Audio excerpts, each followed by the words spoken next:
Assalamu alaikum. I am here in front of you to discuss about the linear function that is also a type of a polynomial function. As we have discussed first about polynomial function, that function that can be written into a polynomial form is known as a polynomial function. Now we will discuss about linear function. We define the linear function, a function of the form y is equal to f of x is equal to mx plus c is known as linear function. If we can define linear function in form of polynomial function, तो जैसा कि हम define कर चुके थे कि हमारे पास जो पोलिनोमियल फंक्शन होता था वो किस फॉर्म में होता था, पोलिनोमियल फॉर्म में होता था। अब यहाँ पर ये हमारे पास एक पोलिनोमियल फंक्शन है जिसकी डिग्री हमारे पास क्या है 2। जस्ट आपने ये करना है कि जब आपके पास एक पोलिनोमियल फंक्शन आए लेकिन उसकी डिग्री क्या हो 1, डिग्री क्या आ जाए 1 आ जाए, 0 आ जाए, तो वो क्या हो जाता है, लीनियर फंक्शन हो जाता है। जिसमें बस 2x + 4 है तो ये एक हमारे पास क्या है, लीनियर फंक्शन आएगा। तो इसको हम यूं भी डिफाइन करेंगे कि a polynomial function of 1 degree is also known as linear function। तो फंक्शन के बारे में, पोलिनोमियल फंक्शन के बारे में हम डिस्कस कर चुके हैं। तो लीनियर फंक्शन के बारे में जस्ट आपने ये याद रखना है, a polynomial function of degree 1 is known as linear function। अब हमारे पास जैसे y = 2x, y = 4x + 4, ये सब हमारे पास क्या है, लीनियर फंक्शन है। अब डेली लाइफ में अगर हम देखें कि इनका यूज़ कहाँ पर होता है ताकि हमें पता चले कि लीनियर फंक्शन है क्या। फॉर एग्जांपल हमारे पास एक कंपनी है, अब उनके हमारे पास जो टोटल आउटपुट वो हमसे जितने डिमांड करते हैं कि हम इतने रुपए लेंगे ये काम करने के लिए। अब फॉर एग्जांपल कहते हैं हमने 10 से 12 यूनिट में काम करना है। एक कंपनी डिमांड कर रही है कि हम 10 से 12 यूनिट आपको बना कर देंगे, लेकिन ये हम फिक्स कर लेते हैं कि फॉर एग्जांपल $500 जो हैं वो हम फिक्स करेंगे। हर काम में $500 हमने लेने हैं। फिर आगे जितने आप यूनिट बनवाते जाएंगे उसमें रेट कम भी हो जाएगा, ज़्यादा भी हो जाएगा। तो इस तरह हम क्या कहते हैं कि $5 उन्होंने क्या कर लिए, फिक्स कर लिए, प्लस n × x। अब ये वाली जो इक्वेशन है ये डेली लाइफ से हमें मिली है कि लीनियर फंक्शन कहाँ कहाँ पर परफॉर्म हो रहे होते हैं डेली लाइफ में। अब नज़र आ रहा है एक कंपनी है जो हर प्रोजेक्ट के लिए हमसे $500 तो लेगी, लेकिन अगर हमारे पास हमने बहुत सारे प्रोजेक्ट बनाने हो तो नंबर ऑफ प्रोजेक्ट यहाँ पर x शो कर रहा है। जो x है किसको डिनोट कर रहा है, नंबर ऑफ प्रोजेक्ट। जितने हमने नंबर ऑफ प्रोजेक्ट बनाने हैं तो यहाँ पर उसकी वैल्यूज आएंगी। अब यहाँ पर जो n है ये क्या है, वैल्यू ऑफ एवरी प्रोजेक्ट। अब ये चेंज भी हो सकती है। फॉर एग्जांपल एक प्रोजेक्ट उन्होंने बना के देना है, $500 वो ले लेंगे, लेकिन इसके लिए वो अलग से चार्ज करेंगे $10,000। लेकिन नेक्स्ट जो प्रोजेक्ट वो बनाएंगे उसके लिए भी वो $5 तो लेंगे, लेकिन नेक्स्ट प्रोजेक्ट के लिए वो कहेंगे हम आपसे लेंगे $1,500 मजीद लेंगे। तो इस तरह ये जो टोटल उनका काम होगा, तो ये जो किसकी एग्जांपल है, लीनियर फंक्शन की एग्जांपल है। तो इस तरह हमारे पास जो लीनियर फंक्शन होता है y = mx + c। अब यहाँ पर देखें, इसी एग्जांपल से हम इसको रिलेट करेंगे। यहाँ पर हमारे पास y क्या है, आउटपुट, और m क्या है, इसको बोलते हैं हम slope of a straight line. क्या बोलते हैं, slope of a straight line. और हमने स्ट्रेट लाइन इक्वेशन भी पढ़ी है, तो y = x, ये क्या है, एक स्ट्रेट लाइन की इक्वेशन है। y = x + 4, ये भी क्या एक स्ट्रेट लाइन की इक्वेशन है।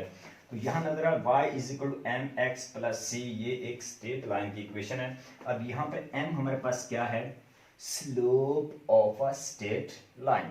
y क्या है, आउटपुट, x क्या है, इनपुट। यहाँ पर बात करें हम c की। अब c क्या है, कांस्टेंट। क्या है, कांस्टेंट। अब इसको हम y इंटरसेप्ट भी बोलते हैं। क्या बोलते हैं, y इंटरसेप्ट। अब यहाँ पर देखें c कांस्टेंट फिक्स है, ये $500 की जगह पर आ रहा है। और यहाँ पर जो x है ये क्या आ रहा है, नंबर ऑफ प्रोजेक्ट, और m जो है वो किसकी जगह आ रहा है, n की जगह पर। अब ये चेंज होता रहेगा। तो सबसे पहले हम बात करेंगे slope of a straight line. For example ये हमारे पास एक स्ट्रेट लाइन है। अब स्ट्रेट लाइन की जो स्लोप है वो क्या होता है, change in y with respect to x is known as slope of a straight line। For example यहाँ पर हमारे पास x की वैल्यू हमारे पास क्या है 2 और y की वैल्यू आती है हमारे पास 4। अब यहाँ से हम शुरू हुए, यहाँ से हम चले थे, तो यहाँ से यहाँ से हम चले थे। अब यहाँ से यहाँ जाते हुए अब देखिए x ने कितना ट्रेवल किया है, यहाँ पर अगर y की वैल्यू 2 है, x ने कितना ट्रेवल किया है 2 पॉइंट, y ने कितना किया है 2 पॉइंट। अब चेंज इन y क्या है 2, चेंज इन x क्या है 2, तो क्या आएगा 1। इसकी स्लोप क्या आएगी 1। ठीक है, तो जो स्लोप होती है वो हमें क्या बताती है कि how many change is occurred in y as we move along the x axis. ठीक है, तो इस तरह जो हमारे पास लीनियर फंक्शन होता है वो किस फॉर्म में लिखा जाता है कि y is equal to 4x plus 5। बात मतलब ऐसा पॉलिनोमियल फंक्शन जिसकी डिग्री 1 हो, फिर हम उसको क्या बोलेंगे, लीनियर फंक्शन बोलेंगे। और यहाँ पर ये जो y हमारे पास यहाँ पर जो 5 आ रहा है या c आ, इसको हमने बोला है y इंटरसेप्ट। y इंटरसेप्ट से क्या मुराद, फंक्शन के बारे में जब हमने डिस्कस की तो हमने क्या कहा था कि one variable depend on the other variable. यहाँ पर y क्या है डिपेंडेंट वेरिएबल, x क्या है इंडिपेंडेंट वेरिएबल। अब यहाँ पर जो हम x की कुछ वैल्यूज देंगे हमारे पास y की वैल्यू आएगी। फॉर एग्जांपल हम यहाँ पर x की वैल्यू 0 पुट करते हैं, when put x is equal to 0 then we can y is equal to 4 into 0 plus 5, तो y is equal to 5। जब हमने x को वैल्यू क्या दी 0, तो y की वैल्यू क्या आ रही है हमारे पास 5, y की वैल्यू क्या आ रही है 5। अब देखें हमने जब x को वैल्यूज देना शुरू करनी है तो 0 पर ऑलरेडी हमारे पास x क्या आ चुका है, y क्या आ चुका है 5। जब x क्या हो 0 तो y हमारे पास क्या आ चुका है 5। यूं कह लें कि y इंटरसेप्ट को हम यूं भी डिफाइन कर सकते हैं, y इंटरसेप्ट को हम यूं डिफाइन कर सकते हैं कि y की वो वैल्यूज जो x 0 पुट करने से आती है उसको बोलते हैं y इंटरसेप्ट। अब जब हम x की वैल्यू यहाँ पर 0 पुट कर देते हैं तो y इंटरसेप्ट यहाँ पर जो भी y को फिर वो ग्राफ यहाँ से पास करेगा, ग्राफ क्या करेगा उस पॉइंट से पास करेगा। अब यहाँ पर देखिए हमारे पास y इंटरसेप्ट क्या है 5, तो अब ये ग्राफ इस तरह का होगा, ऐसे एक straight line linear line. Linear graph से हमेशा क्या आएगा, लीनियर फंक्शन का ग्राफ क्या आएगा, हमेशा एक स्ट्रेट लाइन आएगी। तो इस तरह ये जो रिलेशन हमारे पास होता है y is equal to, for example कोई भी आपके पास पॉलिनोमियल फंक्शन जिसकी डिग्री 1 हो उसको हम क्या बोलेंगे, लीनियर फंक्शन बोलेंगे। अब फॉर एग्जांपल हमारे पास इक्वेशन भी नहीं है, ग्राफ भी नहीं है, ये हमारे पास किसका ग्राफ है, लीनियर फंक्शन का ग्राफ है। अब ये ग्राफ यहाँ से भी पास कर सकता है, ये ग्राफ यहाँ से भी पास कर सकता है। और एक बात याद रखनी है, ये हमारे पास किस ऑर्डर में हमने पॉलिनोमियल फंक्शन में पढ़ा था, इंक्रीजिंग ऑर्डर और डिक्रीजिंग ऑर्डर। तो यहाँ पर जो हमारे पास जो फंक्शन है ये इंक्रीजिंग ऑर्डर में है। जब फंक्शन हमारे पास डिक्रीजिंग ऑर्डर में आएगा तो अब इंक्रीजिंग से क्या मुराद कि जो हम y की x की वैल्यूज इंक्रीज कर रहे हैं तो y की वैल्यूज क्या हो रही इंक्रीज, तो फंक्शन आगे क्या हो रहा है इंक्रीज। डिक्रीजिंग क्या होता है कि जो हम x की वैल्यू पुट करते जाएंगे y की वैल्यू क्या होती जाएगी डिक्रीज। फॉर एग्जांपल यहाँ पर हमारे पास ये वाला फंक्शन अगर इस तरह हम गेन करें, अब तो यहां पर अब जो y की वैल्यू हम क्या करते जाएंगे डिक्रीज करते जाएंगे, इस तरह हमारे पास जो x की वैल्यू है फिर वो भी क्या होती जाएगी डिक्रीज होती जाएगी। तो इस तरह इंक्रीजिंग ऑर्डर में भी लिख सकते हैं, डिक्रीजिंग ऑर्डर में भी लिख सकते हैं। लेकिन जब हमारे पास फंक्शन इंक्रीजिंग ऑर्डर में होगा, जब फंक्शन हमारे पास क्या होगा, इंक्रीजिंग ऑर्डर में होगा, तब स्लोप जो है वो हमेशा क्या आएगी, पॉजिटिव। लेकिन जब फंक्शन डिक्रीजिंग ऑर्डर में आएगा तब हमारे पास जो स्लोप है वो क्या आएगी, नेगेटिव आएगी। तो यहाँ पर ये जो स्लोप है ये बताती है कि फंक्शन इंक्रीजिंग है या डिक्रीजिंग है। और फॉर एग्जाम्पल हमारे पास कुछ टेबल हैं, कुछ वैल्यूज हैं, हमारे पास y है, x है, अब यहाँ पर x की वैल्यू 1 है, 2 है, 3 है, 4 है, इधर y की हमारे पास है 6 है, 12 है, 18 है। अब ये हमारे पास टेबल है। अब इस टेबल से हमने पता चलाना हो क्या ये फंक्शन जो है फंक्शन लीनियर है या नहीं। तो कैसे पता चलेगा, सबसे पहले आप चेक करेंगे कि x की वैल्यूज में कितना डिफरेंस आ रहा है। अब x की वैल्यूज में कितना डिफरेंस आ रहा है, 1 1 1, हर वैल्यूज में डिफरेंस क्या है, सेम।